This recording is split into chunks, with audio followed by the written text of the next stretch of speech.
Leandro Robles, comes to us from Argentina by way of Grand Rapids, Michigan. Dr. Robles was born in Tucumán, northern Argentina.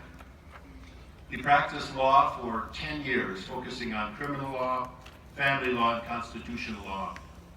Dr. Robles was instrumental as a consultant in the process of constitutional reform in his native province of Tucumán. Dr. Robles earned his law degree and a master's in political science in Argentina, a master's degree in public administration in Grand Rapids, Michigan. He is an adjunct professor at Grand Valley State University. Dr. Robles teaches a variety of courses, including human rights in Latin America, trade and commerce and society in Latin America, diversity in the United States, and Spanish for law enforcement. He owns a consulting business focused on cultural competency, language, and communications. It is my distinct privilege to introduce our keynote speaker to you this morning, Dr. Leandro Robles.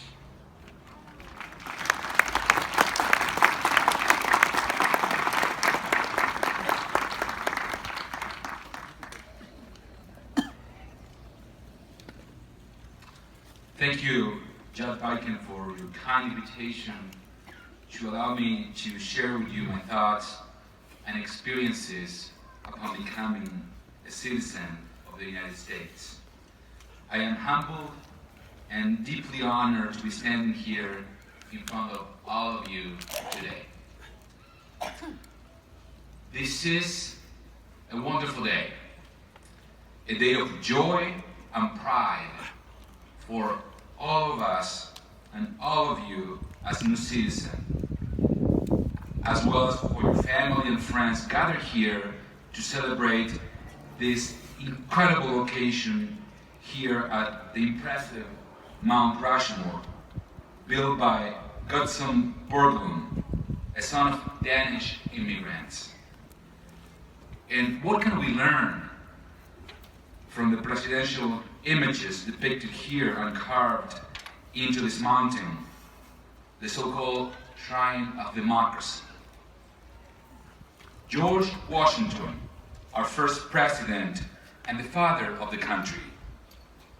Thomas Jefferson, second president and author of the United States Constitution, which forms the foundation of our laws that support our civilized society and balance the power of our leaders. Theodore Roosevelt, the Rough Rider and lover of natural places, whose vision and support helped preserve our lands and natural resources from generations to enjoy. And Abraham Lincoln, the great emancipator, who led us through civil war 150 years ago, ended slavery. Both Washington and Jefferson were slave owners, and whose ideals provided the foundation for the ongoing civil fight for civil rights even to this day. Personally, for me, this journey began 10 years ago when I decided to come to this country to pursue more education. It was not an easy process. It only took filling countless forms, going to many medical checkups, many trips to take biometrics over and over again, 3 different kinds of visas, 1 working permit, 2 United States Supreme Court decisions, and a green card to get here today. It was a long journey of extreme vetting and thousands of dollars in fees.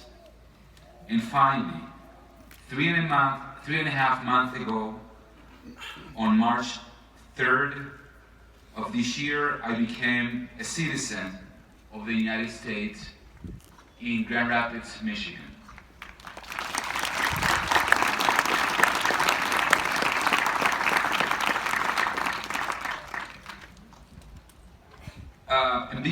before becoming a citizen, all those months after I applied for a citizenship, I really had mixed feelings about becoming a citizen. There are so many things I love about this country, and many I do not. I love the sense of freedom that previous immigrants like me and you have experienced, but I do not like the persecution that many new immigrants go through because of how they look, how they sound, or even what they might be wearing. I love the sense of opportunity that is out there for all. But I despise the racism still very alive today that says that opportunity is not for all, but in reality only for some. I like the sense of pride that people in the United States show when displaying the magnificent US flag or other patriotic symbols, but I do not like the arrogance when people say America is the best country the world has ever known. America is a great country, but let's not fool ourselves. There are many other countries as well. The United States is only one of them. My new citizenship in this country feels in some respect like a conflict with my other citizenship in my Argentina. I wonder, how could I be loyal to both countries?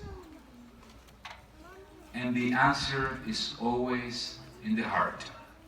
The heart is a place that has room, a lot of room, and there will always be room in my heart for both my beloved Argentina and now my dear United States of America.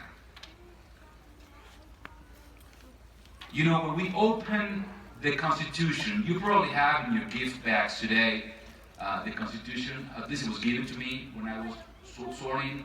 And when you open the Constitution, the first thing you see there is this phrase in the preamble, "We the people."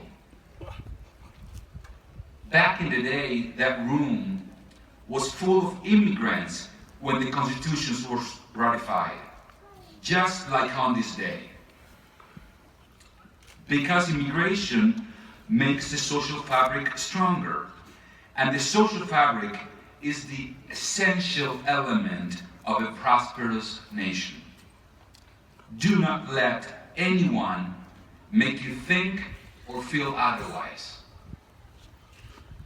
On this glorious day, the threats of Argentina, Australia, Bhutan, Burkina Faso, Burma, Burundi, Canada, People's Republics of China, Croatia, Cuba, Democratic Republic of Congo, Ecuador, Egypt, El Salvador, Eritrea, Ethiopia, Germany, Guatemala, Honduras, India, Iraq, Jamaica, Kenya, Liberia, Mexico, Moldova, Nepal, Pakistan, Philippines, Russia, Rwanda, Somalia, South Africa, South Korea, Sudan, Thailand, Ukraine, United Kingdom, and Vietnam will make the social fabric of this nation richer and stronger.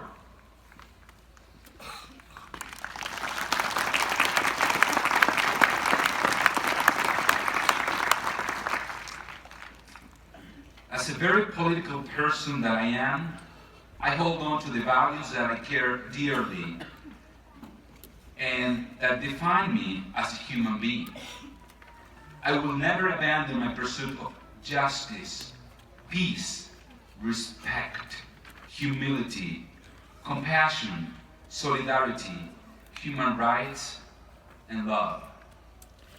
My father taught me early on as a child that a country is not defined only by politics, but by its many people and their diverse voices as they govern themselves in a civilized society. What defines this country is its people, as well as the values and cultural traditions we all treasure. Values and traditions that have come from so many countries.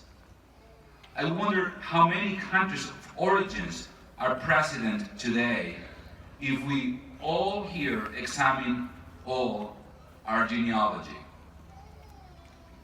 This country for me means all of you, my friends. You have become a family, and my family is about blood and also about who we choose to relate to and those with which we have something in common.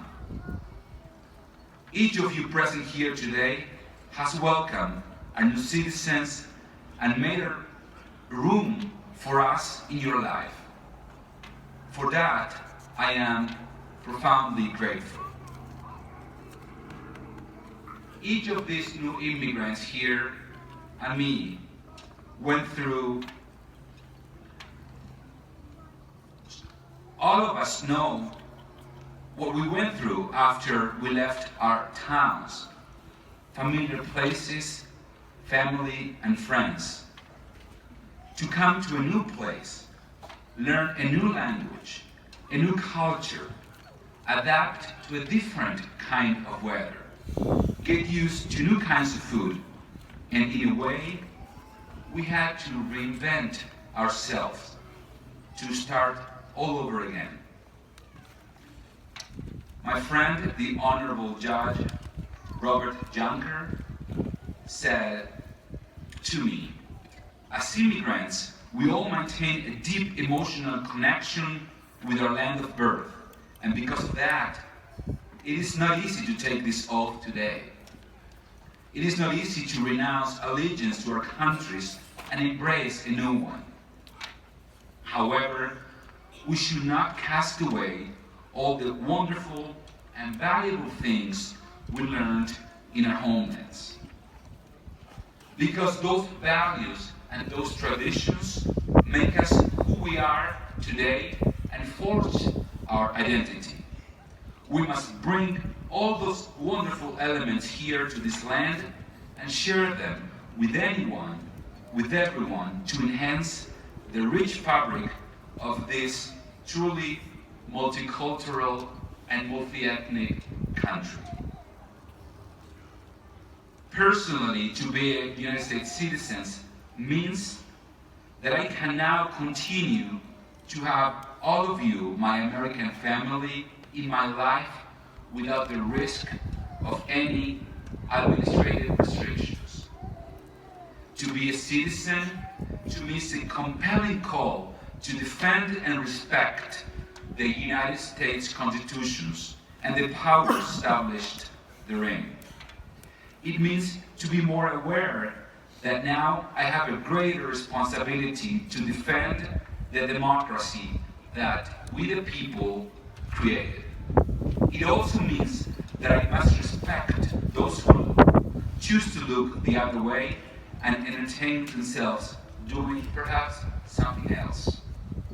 To be a citizen means that I have now a mandate to work to ensure that opportunities, the real opportunities, are not only for whites. Opportunities should not always be for Christians, not only for straight people, not only for rich people, but for all kinds of people from every country, from every background, religious faith, and even sexual orientation.